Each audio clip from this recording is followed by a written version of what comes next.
In the shadow of the pyramids, there lies a story often forgotten, overshadowed by the grandeur of Egypt itself.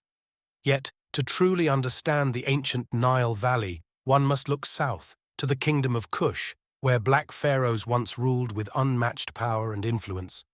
Many know Egypt's pharaohs, the great Ramses, Cleopatra, and the legendary Tutankhamun.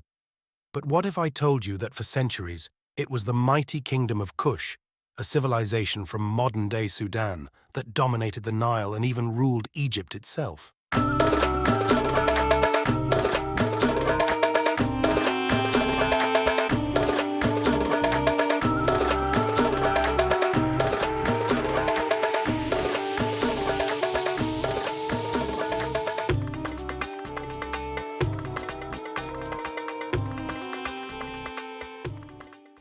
The Kingdom of Kush was no mere tributary state.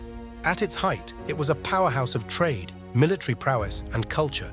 Stretching from the first cataract of the Nile to the borders of ancient Egypt, Kush was a kingdom whose power was felt across the ancient world. The Kushites were known for their military might. They mastered the art of war, using chariots and foot soldiers in ways that struck terror in their enemies. But it wasn't just the strength of their armies that made them formidable. It was their ability to adapt, innovate, and dominate.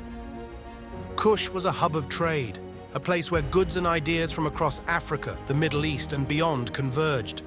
Their wealth in gold and iron fueled their rise, while their architectural marvels, like the towering temples of Napata, are testaments to their cultural sophistication.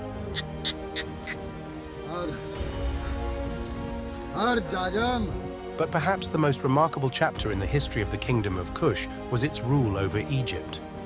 During the 25th dynasty, the so-called Kushite dynasty, a series of kings from the Kingdom of Kush ascended to the throne of Egypt, uniting the two lands once again under one banner. The Black Pharaohs were not foreign invaders, but the rightful heirs of the Nile. Pir, the first of the Kushite pharaohs, launched a campaign to restore Egypt after it had been weakened by internal strife. In 727 BCE, he marched into Egypt, defeating the forces of the fragmented Egyptian states, and took the throne as pharaoh. His victory was a sign that the Kingdom of Kush was the true heir to the legacy of Egypt. Pir's successors, Shabaka and Taharqa, continued his work. Under their rule, Egypt flourished once more, seeing a renaissance in art, architecture, and religion. But the legacy of the Black Pharaohs is often left untold. Why?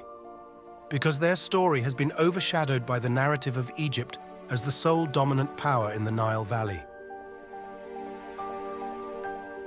History has been written in ways that often minimize the contributions of African civilizations, particularly those south of Egypt.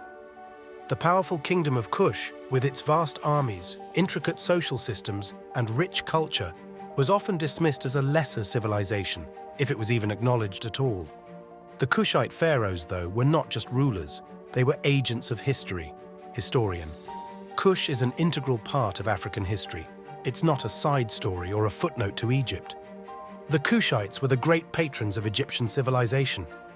When Egypt fell into political chaos, the Kushites stepped in, and through their rule, we see the blending of two ancient cultures. Yet for centuries, their contribution has been overlooked, ignored, or outright erased by Western historians. The Black Pharaohs not only ruled Egypt, they restored Egypt's ancient glory. They built monumental structures, revived Egyptian religious practices, and forged a legacy that endured long after their reigns. The pyramids of Meroe, built by these powerful Kushite rulers, are testaments to their mastery of engineering and their resilience,